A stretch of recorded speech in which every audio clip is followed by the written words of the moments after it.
You know what week it is. You know what we're talking about. Of course, we're talking rivalry. Ohio State, Michigan, all the coverage right here on The Fan all week long. Noon on The Fan, of course, is when the game is up in Ann Arbor. We will have coverage starting at 6:30 Saturday morning, bright and early. And, of course, a man who needs no introduction, but I'm going to give him one anyway. Lieutenant Governor of the state, guy who won quite a few games against Michigan and against everyone else for Ohio State. He is Jim Tressel, joining us on the Bryant Heating and Cooling System Fan Guest Hotline. Thanks for joining us today, Jim. We appreciate it. Well, thanks so much. You know what week this is.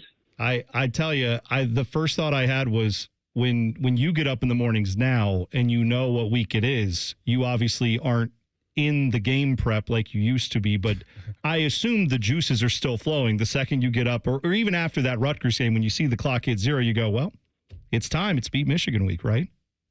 You know, that's right. And it's just a different week. It's a lot of fun. It's one you point towards, all year long as you're preparing, for two reasons. One, because it's the rival game, but two, it's that last regular season game, and you would like to think that you're going to play your best football in your final regular season game and hopefully propel yourselves to a great postseason.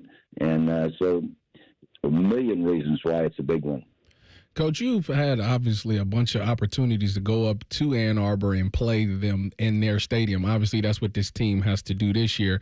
For those young guys that will be going up there playing in their first game, how did you get those guys prepared for what they were going into? I think you really count on your older guys, to do a lot of that subliminal conversation throughout the course of the week. What to anticipate. And, it's a fun place to play. Anytime you go and it's loud and rabid and it's against you, and it gives you a little bit of juice, you want to use their energy, on your behalf. And the other thing, one time I know I made a mistake in 2003, the time we lost to them, is we didn't go over to the stadium on Friday, and our guys were used to that. And the new guys had never really been there. And it's different. It's my humble opinion. It's nothing like Ohio Stadium. It's not nearly as nice as Ohio Stadium. And I made the mistake of not taking them over there. There was some construction going on around Chrysler Arena, and they told us that the traffic was bad and it would take a couple hours to get in and out. And I made a poor decision, and we didn't go over there, and never made that mistake after, because every place is different, and I think you need to kind of envision, what it's going to be like when you go out there in front of that great crowd that they'll have. And that just gets you a little bit more ready on Friday night as you're dreaming about what you're going to do the next morning. And but it's a fun place. It's a hard place. You don't want to give them many reasons to get excited. You want to quiet them as much as you can, but they're, they come there ready to go, and it's just a great place to play a football game. Jim Tressel joining us on the Bryant Heating and Cooling Systems Fan Guest Hotline. So you bring up Michigan Stadium, and I'm with you. I've been there. It's it's not for me. I guess it's good for them. It's not for us, right, as Buckeyes. But right. that little tunnel where you guys come out, where both the locker rooms are right across from each other. We've seen the videos. We've seen, I'm sure you saw more of it being there in person, of just how that's tight quarters, and both those teams being in that area can get a little bit spicy. How did you avoid, or what did you do? What did you want when you saw your team ready to go, knowing right across the hallway there's another team ready to go too? Did you ever think, do I want a little bit of conflict? Do I want a little bit of this to happen? Or did you want to avoid that completely in that tunnel before the game? Yeah, I think you wanted to do all you could to keep the focus on the task at hand. And, anything outside of thinking about what you have to do and all the rest, I think is counterproductive. And, yes, it's a little bit different.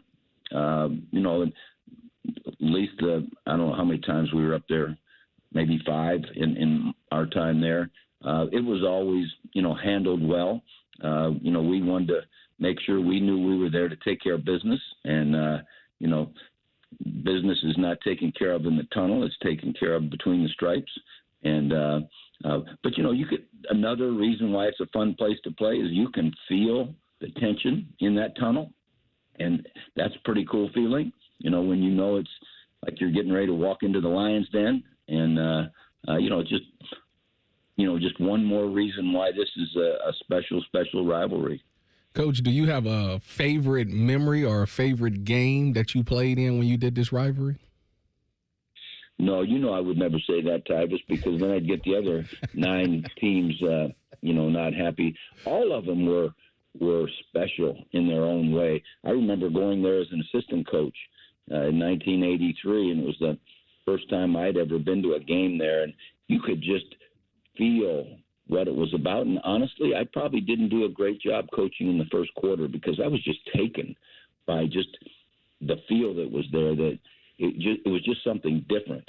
And, then once you get on your feet, you realize, and that's why you've got to make sure those young guys hear from the old guys and let them know that, hey, this is a notch up. This is different. This isn't like going to some other stadium. And but no, I don't have a favorite one. They were all special in their own way. They were all impactful on the seasons that they were a part of, and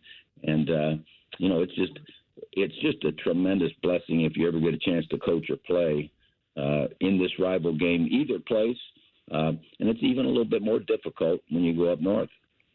I've always wanted to know this. Speaking of going up north, January 18th, 2001, you get introduced at the Shot in the speech that obviously most Buckeye fans are very familiar with, where you said your promise basically that the Buckeyes, you're going to be proud of them in the classroom, the community, and in 310 days in Ann Arbor. And it felt, honestly, watching that live, like that felt like a shockwave kind of went through the Shot, because we just hadn't had a lot of that boldness about this rivalry in the past decade previous. When you said those words, did you have a perspective on like just how impactful that would be when you came up with that line, whenever that was earlier in the week or even in the moment? Did you realize how impactful that would be to Buckeye Nation? No, it was probably more of a message to ourselves and to our team and our coaches that, hey, everybody knows that this is what these folks want. So let's not pretend we don't know it. And, as I look back, I'm thinking, boy, I was a young, dumb guy throwing something out like that. But on the other hand, I think it maybe drew the line in the sand that we were aware, and we're going to do our best. Coach, when you look at this season, obviously there's a lot of injury concerns going on with the wide receivers, but let's say, Julian is trying to get the Heisman and he's one of the front runners for it. What would be your advice for him in his first match against the Wolverines in Ann Arbor? Well, I don't know Julian, but I know this. He's not thinking about getting the Heisman. He's thinking about, how can he lead a team to a victory in the rival game? And he's got to play within himself. And, the offense is based upon certain principles that he has to read out, and he has to slow the game down. And, one of the hard things up there is, the tension level, the excitement level, you can feel it. It's palpable. There's no doubt. And as a quarterback, you have to block all that out. You have to slow the game down. And, you're working all week in practice with, the guys. I'm hopeful that, we'll be at as close to full strength as we can be. But sometimes, heck, I remember in 2005, the first series of the game, our starting defensive end, Bobby Carpenter, broke his leg. Oh, yeah. And all of a sudden, freshman James Laurinaitis is running out there against a great Michigan team, and we're without one of our senior, leaders, producers. So you never know what's going to happen from an injury standpoint. And some of the real legacy and folklore of this rivalry comes, from some of the, unknown things that you thought going into the game. So Julian's just got to take care of business and do what he does. And those things like the Heisman Trophy and all that, they take care of themselves.